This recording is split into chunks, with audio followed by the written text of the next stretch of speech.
রব্বুল আলামিন বলেন আফালা ইয়ানজুরুনা ইলাল ইবিলি কাইফা খুলিকাত। ও দুনিয়ার মুসলমান ইমানদার আল্লাহর গোলাম, আল্লাহ পাক রব্বুল আলামিন বলেন, গোলাম তুমি তাকাও। বলে মালিক আমি কোন দিকে তাকাবো? আল্লাহ বলেন উটের দিকে তাকাও, উট। আল্লাহ তো বলছেন আমার সৃষ্টি নিয়ে গবেষণা করো।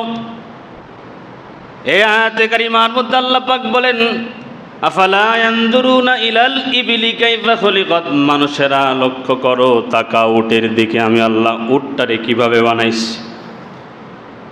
একটু গবেষণা করো। উট কিন্তু আমাদের বাংলাদেশে খুব একটা দেখা যায় না। সৌদি আরবে যেই জায়গায় মরুভূমি বেশি, ওই যায় দেশগুলোতে উট বেশি হয়।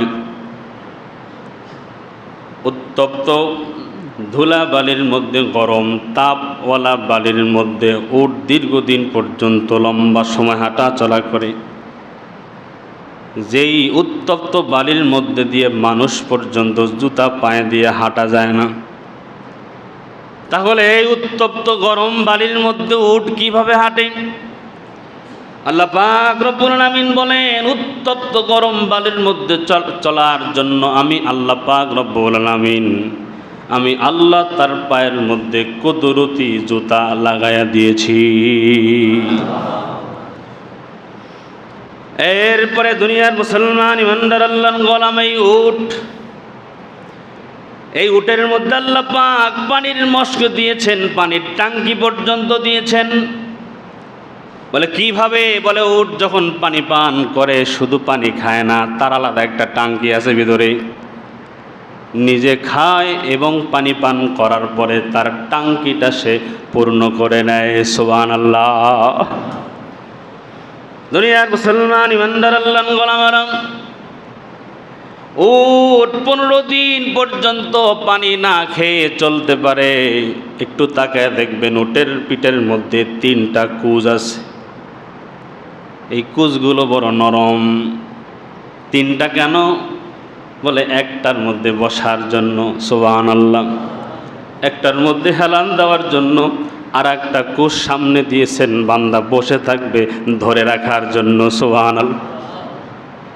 এবং এই কুজ বলে এই কুজের মাধ্যমে, এই কুজের উপরে যখন রোদের তাপ লাগে, এই কুজের মাধ্যমে উটের সারা শরীরের মধ্যে আল্লাহ পাক রব্বুল আলামিন শক্তি সঞ্চয় করার ব্যবস্থা করে রাখছেন, যার কারণে উট দীর্ঘদিন পর্যন্ত না খেয়ে মরুভূমির মধ্যে দিনের পর দিন সে পার করে দেয়। সুবহানাল্লাহ।